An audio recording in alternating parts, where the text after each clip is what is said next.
ntazi kunywa asora niho barabwira ngo njye ntawe nzongera kunywa inzoga nawe babwiye dore n'ikirahure cyo nari ndi kunywesha ngiki zose nta n'umwe dore n'isafuriya ndi kumenamo bose babimenye nyamushaka wawe nzapfa reba umukunzi wanjye wose ndabimwoherereza dore n'isafuriya nteruye ngiye kumena mwese mubireba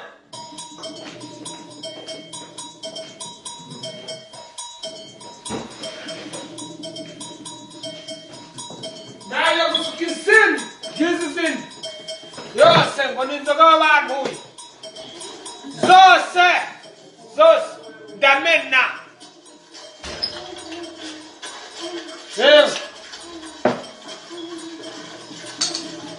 niba umuntu wese utarwanyohereza fanta kuko yamuzi ko ari uburozi muba babaje kundoga n'ikariso ya mbere ndafungura iya kabiri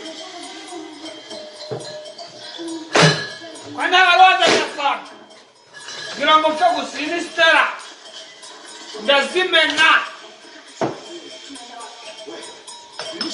nari nambaye neza ngiye gusenga ariko banze kumpa aderesi ndazimena ntuzongera kumpa inzoga babicikireho buri mwese ndaziboherereza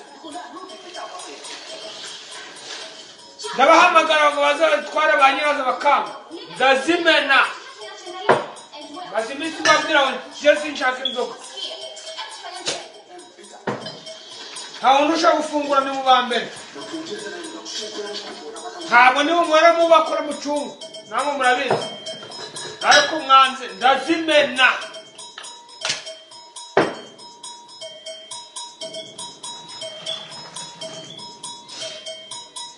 ntabwo nzahora nimukoza nje ntabwo ndicaba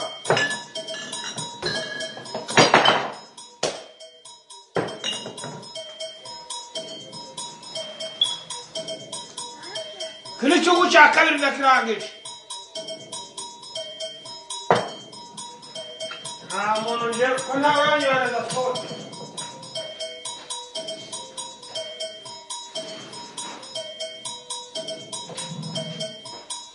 banze kuza kuzinywa baziko kabiri ndabahatira kuja kunywa ndazimena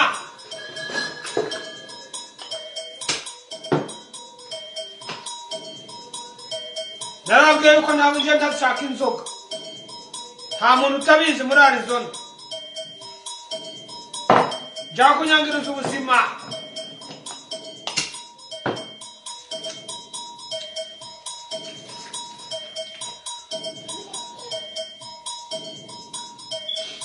ndazimena ariko umuntu uzanetaho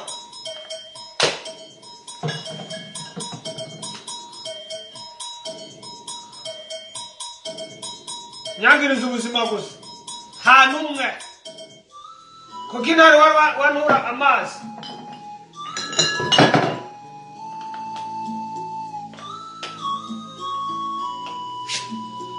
kubera bazi yuko amazi ari ubwo kuri food stamp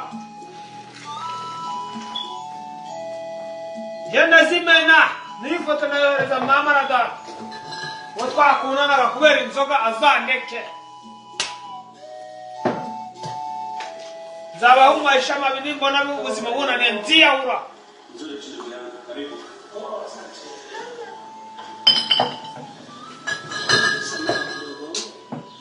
nta wundi ushaka kubaho nabi muri Arizona ndabizi nzi yuko nangwa nabi nta muntu nkunda kazahere ngo numuhe ikesi imwe aratanga inka numuhe karita imwe aratanga inka nanzanze babesha nawe wamenye reba urajyana inzoga imwe kaguha inka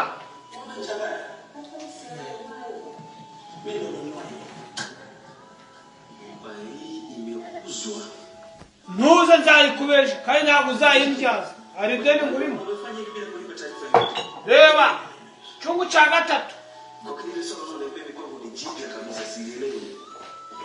Cha msingi wewe ni kuachia nyumba yangu fika hapo leo jioni. Unaelewa dada? Unajua unachoongea kabisa mimi sikijui, sielewi. Tena nimezua na mwingine na samani zote. Na mweleke. Kwa mbele kai kwa naona nje naye mfite kuba. Hanzo gachaka. Siku ya leo moja na kuba. Reba. Ubuzima bwawe nawe mufite mu maboko yawe. Nikirahure nari mfite nakimenye. Cyo kunywa inzoga. Icyo cyangwa kubibwira no kubibwira abantu. Barambibabwira bakazana inzoga. Reba. Utabiza bibone.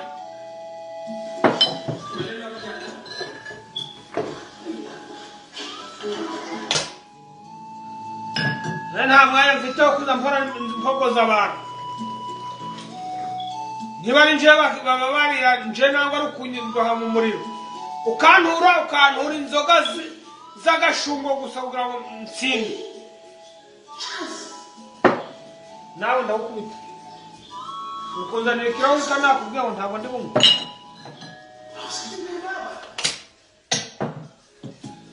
Reba. Utareba ninde?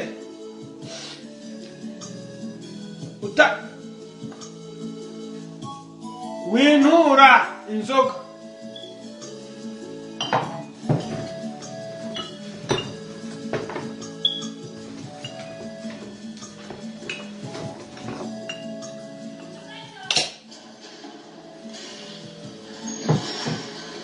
Urambere inzoga kubera iki?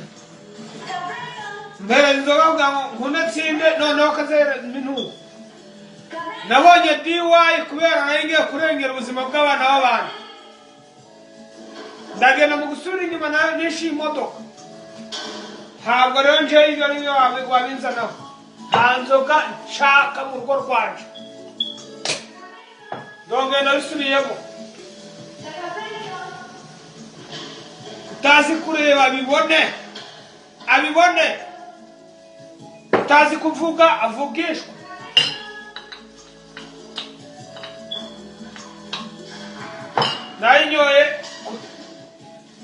Nayinyoye kuva